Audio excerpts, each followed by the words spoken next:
morning, good evening, or good night, folks. Welcome to Gaming Redhanded. I'm your host, Simon Redhand, and this is State of the Early Access, where I play and review games that have just entered or have been in early access, and let you guys know if the game is worth jumping into now, waiting for a few patches, or putting on the watch list and forgetting until full release. Today, we will be discussing the state of Bellwright. For those of you who have not been following this one closely, Bellwright is tagged as an open world survival game that also has some city management and large scale battles in the form of town liberation raids. And while it is a sandbox game, it does have a single player narrative story. However, the story itself is voice acted by AI, which can be off-putting. I myself ended up turning off the AI voices because I think it sounded kind of terrible. It's not often that a stranger comes here. Do you need assistance? Come and see me once we've had the chance to get to know you. You're unfamiliar, and we don't do well with that. As of filming today, we are on patch 14. A lot of people have been concerned about the developers abandoning the game due to their last game, Last Oasis, losing all support before becoming the game that was promised. So it's a good sign that devs have been this active with their patches. They seem to be fairly active on the Steam forums also. So a good amount of patches reflect the feedback given by the community, along with constant bug fixes and the like. There were some things I was going to address in this video as I was getting ready to record it and writing down the script, and then I've seen through the patch notes that they've been addressed or been changed, and they're kind of working through the issues, so I kind of like have to scratch them off. So it's a good sign that they are this active with the game and making sure that the feedback given by the community is kind of showing up in the patch notes. I think it's a good sign. It's an early access game. That's the point of this feature. You should be pumping out as much content as you can and as much fixes as you can. And the current gameplay loop is simple yet satisfying. You know, the usual survival stuff. Make a basic axe from picking up sticks and stones. Use that to make a basic shelter and shack. And then from there, you kind of expand out to the rest of the tech tree. But unlike most survival games, there are quests, and it does seem to benefit the player to pursue finishing these quests. The rewards are like skill books and various items, but most importantly, they reward renown. Renown is used to recruit townsfolk, which really allows the game to open up once you start doing this. Think of renown more as a reservation resource rather than currency. You use renown to recruit villagers, but you also get it back if you fire them down the road. In my journey, I found 3 ways to farm renown, which is completing a quest, killing bandits, and planting trophies over and over again. Most early quests seem to be working just fine at this time. I haven't come across any game-breaking bugs, and if you go through the recent patch notes, you'll see that a few of the quests that were problematic have already been addressed, which is a good sign. The system for unlocking new technologies is somewhat unique. Unlike most survival games where you need to gather the resource for the first time or level up to gain access to a new technology, in Bellwright, you need to make use of your villagers. Then, with a combination of fulfilling the material requirements and a villager capable of actually researching, you slowly work your way through the massive skill tree. I found the workflow to be somewhat annoying, however, with every tier being bottlenecked by a material or two that was 1 tier higher than what I could produce. I get why they did this, but I still found it unfun to deal with.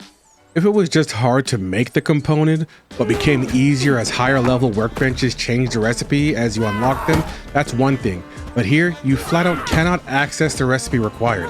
So you're forced to acquire them by either buying them one at a time, once a day, from various NPC vendors around the world, or by farming bandits. For tier 1, that bottleneck is straps. And once I found out that bandits dropped them, I would spend the day just farming them, and now I find it more expedient to just kill bandits for straps rather than to craft them. Which is how I farm the lion's share of my straps and my reputation, which I don't imagine is intentional. I did this in 2 ways, by going to bandit camps which are marked on the map, or by waiting for my town to get raided. Yeah, the game has base raids. However, after a few hours, I just turned this feature off, because the function was kind of buggy early on, with bandits stealing items from you and you being unable to recover them even after chasing them down and killing them. Even after the patch notes, when they said that they fixed this issue, all they did was give you a chance at recovering the items, which to me is silly. The bandits were also taking quest items and making them disappear into the ether. However, that problem was fixed. Or even though these problems were addressed, I just didn't bother turning the base raids back on. I found the tech advancement to be too slow early game, And I found the raids to be detrimental because of this. You were getting raided over and over again, and you didn't have the materials coming in, or the resources, or even the technology unlocked to even build armor or defenses to deal with the bandits that were attacking you. And I found that my villagers were constantly dying, and it was gumming up my productivity. However, knowing what I know now, I'm sure I could start a new village and upgrade my base efficiently enough to deal with medium raids, but quite honestly, I did not miss the raids at all. I rather like going out to bandit camps at my leisure and just killing bandits when I felt like it, and not being forced to gear up my villagers to deal with an attack. Right now, my base is hardlocked with my research because I require apprentices, which are only available when you liberate a town. A system which is tied to the reputation of each town. Right now, I only have one town liberated, which is Hardeen. But from what I can tell, apprentices serve, well, they're a special NPC, but they serve no other function other than to unlock the ability to research certain technology. Like this guy here is my apprentice weaver. If you look through his tree, he's got nothing here that's special. All of his buffs here are just from food and stuff like that, and his current mood. He's got higher level crafting than some other villagers, which is kind of cool. Like he's got an 8. He's not maxed out, but he's pretty high. He's got high levels harvesting, but there's nothing else here that really justifies him being locked behind liberating the city to get to him, besides giving me the ability to now click this and now research weaver stuff.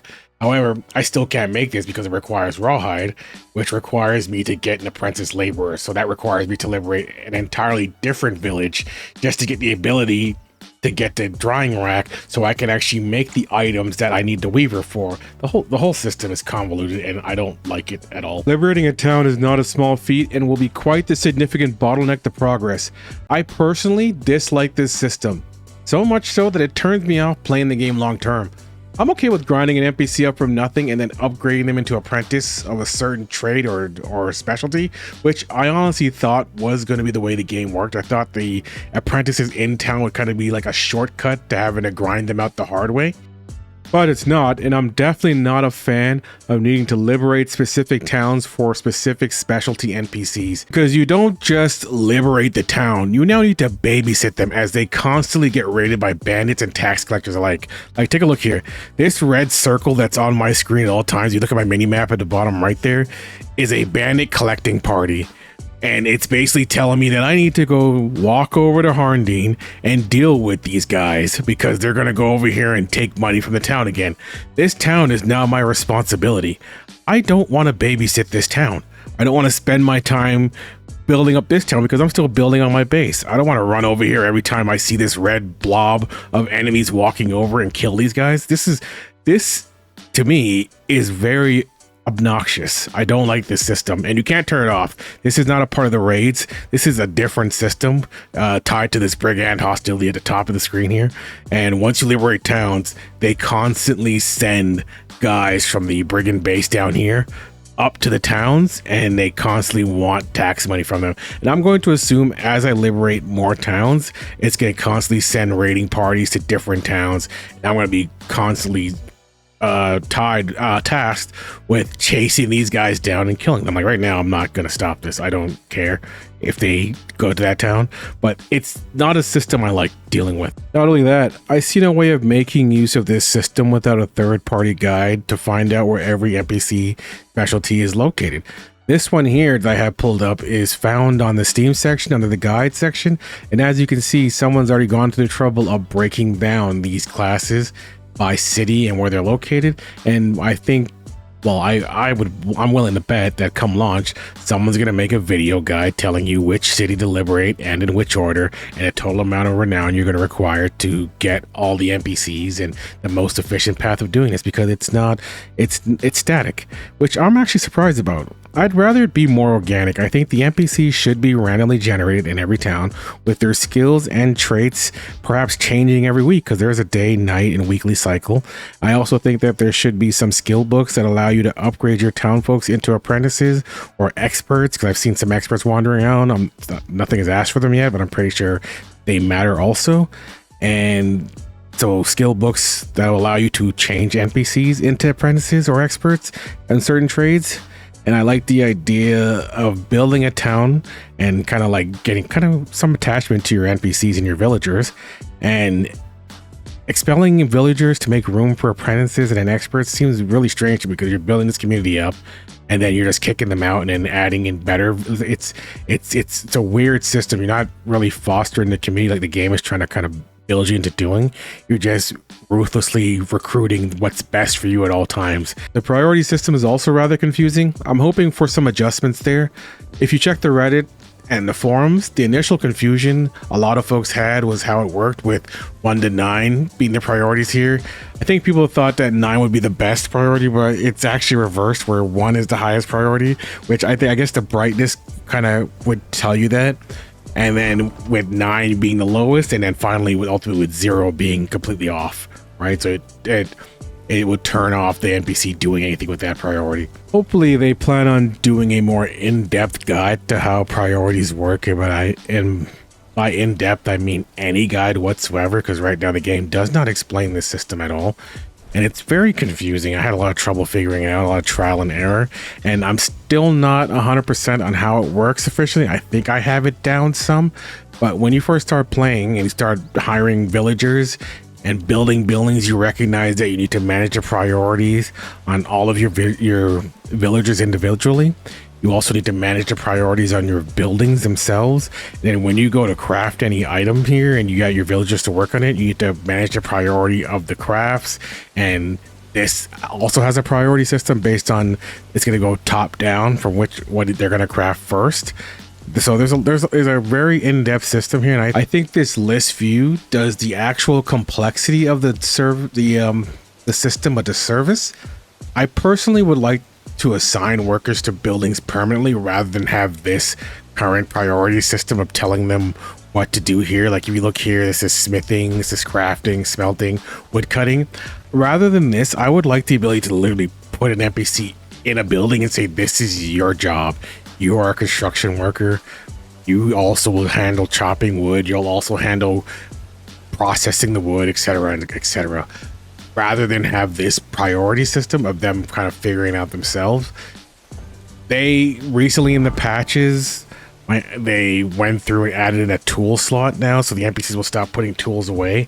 I haven't really messed with it yet because that just came up, so I will start making tools for them each so they can have their own to put on, and then maybe that will help them stick to their task more. But I recall one of my biggest issues was cooking, where I assigned a single worker to cook. I still have a single worker as my cook at the bottom here. I have Phoebe doing it, and not Phoebe, yeah, Phoebe. I have Phoebe doing it, and what would happen is they would put the food on the smoker, which I have over here, my cooking station.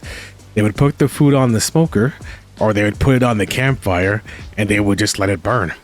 And then I had to recognize that they need to not only cook food, which is here, which is the cooking, they also need to have the ability to deliver food, to take it off the cook, so they won't take it off if you don't let them. And I thought that would help. Sometimes it does, but as you see here, I still have a bunch of burnt mushrooms here. I still have burnt food still because they still don't take it off regularly. Sometimes they do, sometimes they don't.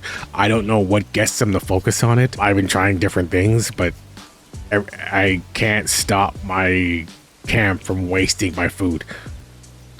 Other suggestions I've seen online was to use the outpost system to create, you can go here and create another outpost, and that would allow them to, it doesn't move it anywhere, but it puts it to its own like segmented section of your base, and that would allow the NPCs to kind of focus on doing that one task.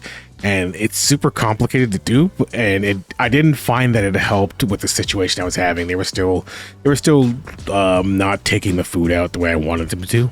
That's not to say I don't use outposts. Like I have outposts here. Like I have an outpost over here for mining, outpost here.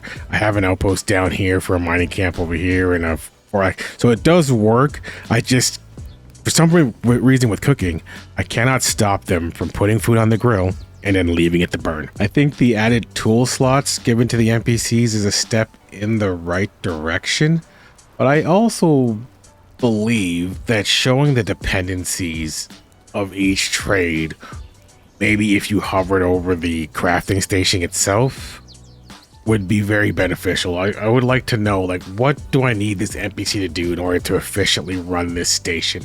Some kind of mouse over blurb would really help with that. Or perhaps cooking just needs an adjustment to include, if I put the task on cooking, that also includes them taking the food off the grill before it burns. And the higher their skill is, the more adept they are at making sure they don't burn food. Maybe that is part of the system, I'm not sure. But my cooks are pretty high level. Yeah, she's level 8. I haven't seen any 10s yet. I haven't gone all the way down here to the map to check these cities yet. So, but I haven't seen the 10s yet, but 8 is pretty high with 10's the max level. So I'm not sure if cooking being higher is what's going to help with that, but I don't think it will. I think because I've only seen cooking speed be the contributing factor to having higher level on your skills. But if I'm being honest, I think overhauling the entire priorities UI could help with this issue. I'm not sure. Maybe they already have plans to do that. They don't have a solid roadmap out yet, but perhaps they understand that if we just overhaul the priorities UI and it's more apparent upfront how this system works, then people will not be confused with it. My biggest issue was the storage containers, because I would have my NPCs. My base is huge. I have storage containers all over the place because space is killing me. If you look at my my storage, I have crazy amount of everything, right? And I have a crazy amount of mosses. I have a crazy amount of and I have a crazy amount of ingots and seeds, stuff like that. So my storage, I need space all over the place. So I got storage boxes all over. And what was happening was my NPCs were taking items and they were walking it down here and walking it down to different places. So I had to learn how to do outposts, which is also not explained anywhere. And I had to learn how to gate off certain storages. But what you see with storages have priority, but you cannot see the priority of your storage box. So this is a thresher. When I click the thresher, it shows my structure priority as 3 in the top corner here. But when I go to my storage doesn't have a priority number anywhere. So you can adjust your storage priority. However, you can do it. You just have to go to this menu here and sort through storage, and then you can do the storage priority here. I don't understand why the buildings don't have a storage number beside them. If that's a bug or intentional that you have to jump through an additional hoop to manage your storage priorities. But it took me a while to even figure out that you could navigate your buildings through this window to begin with. I had to go through here and and seen that there is more things I could do with my storage boxes. And that's what I had to do to stop my NPCs from walking my excess storage items down to my boxes over here and stuff like that. Now, they did a good job of kind of trying to anticipate your storage management. However, this implementation of it is also terrible because you have to go through and do this. You can go through and say, I want a minimum amount of a specific material in this box and a maximum amount in this box. And I only want food in this box. I only want equipment in this box. This is all good. However, every time you build a new storage item, you have to do this for that new box over and over again. There's no presets. There's no layout. You can't say, I'm going to do a preset of this is what it looks like to have a flax barn. So they're gonna have flax, it's gonna have this and blah blah blah. Save it as a flax preset, and then every time I make a new storage container, this is my flax barn. But you have to do it every time you make a new barn, every time you make a new stockpile, every time you make a new warehouse, and it becomes very cumbersome to manage your additional ingredients because they decided to go with this clustered up list view for how you manage your inventory and manage your menus here. Hopefully they change that. Hopefully they give you a different window to look at, because this is very hard to navigate what's in your storage containers. The last thing I want to touch on is the combat system, which is ripped straight out of Last Oasis. If any of you guys remember playing that game a couple of years back, its directional combat system is similar to For Honor, however nowhere near as fleshed out. As you watch it play out, you can see that it looks janky because it is janky. The difficulty curve for the melee combat versus the range combat is so high that I simply abandoned the melee combat in favor of range, because you end up trading too much health. Even with the best gear, you can make it tier 2. I have cleared entire bandit camps with just a bow and a bunch of arrows, but I continuously get mauled to death trying to trade blows with a melee weapon. I don't like anything about how melee combat is in Bellwright. I don't like the animations, I don't like the shallow directional beats, I don't like the way enemies stack on top of each other and basically hack through each other to kill you. I don't like any of it. Survival games seem to struggle with melee combat, and this game is no exception. I mentioned For Honor because it's the only directional combat game that comes to mind for me right now, and I think Bellwright could benefit from looking in that direction for inspiration for how it can improve the combat system further. Bellwright is missing combos, it's missing counterattacks, it's got parries, but it's not really that interesting. You can kind of reset the combat rhythm when you parry at the right time. Well, block at the right time, but I wouldn't call it a parry exactly, but it is something you can take advantage of. It's missing kind of maybe cool executions or even weapon skills that you could learn. I mean, I could go on and on what could improve the combat system in this game. But right now, it's really just trading blows, hack and slash, and yes, you can reset with parries, but you're not going to do that when you're getting swarmed by enemies. I think the melee combat is so far from enjoyable that it could be the single feature that turns you off the game entirely. Despite all the other cool mechanics the game currently has implemented, range combat is passable, but if you don't want to play the entirety of the game as a ranger or as a backliner waiting for your villagers to do all the work at the front, you're probably not going to enjoy playing melee in this game. The game has some minor balance issues, which I'm sure is going to be addressed with future patches, such as how fast things degrade and break, how fast food spoils, the fact that NPCs take forever to decide to repair items when you move them into the workbenches, and the complete lack of a search function for materials. You can try and organize your storage, but as you build more storage, it becomes more and more tedious to constantly delegate what items can and cannot go into certain stockpiles and barns. I'm glad they have a system in place already, but the UI and the implementation really needs work. Right now, if my NPC builds something and moves it, I find myself spending an absurd amount of time searching all my storage boxes to try to find it. So for me, an ability to just search and it just kind of like gives me a glowing indicator of like, hey, it's in this box, would probably be the easiest solution for me, rather than having to get in there and be super meticulous with where each item goes and having the flag each storage box where this is going to be for this material or etc, etc.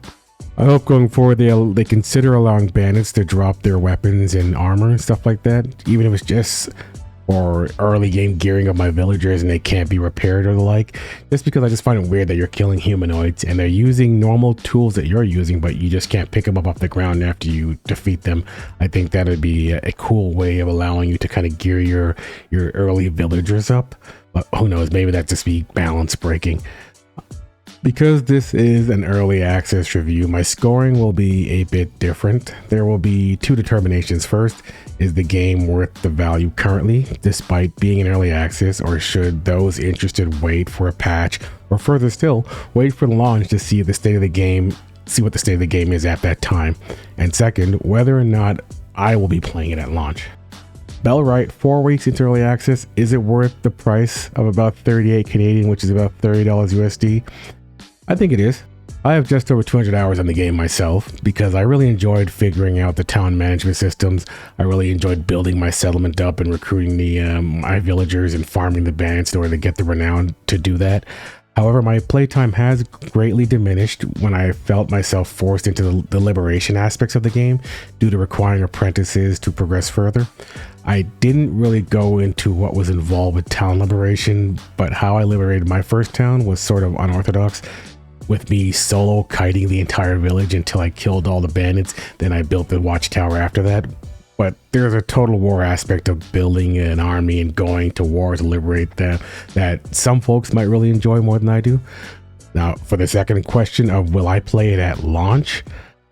If they don't change the villager system and keep it static, requiring you to liberate towns for apprentices, probably not. I don't want forced combat if I'm being honest.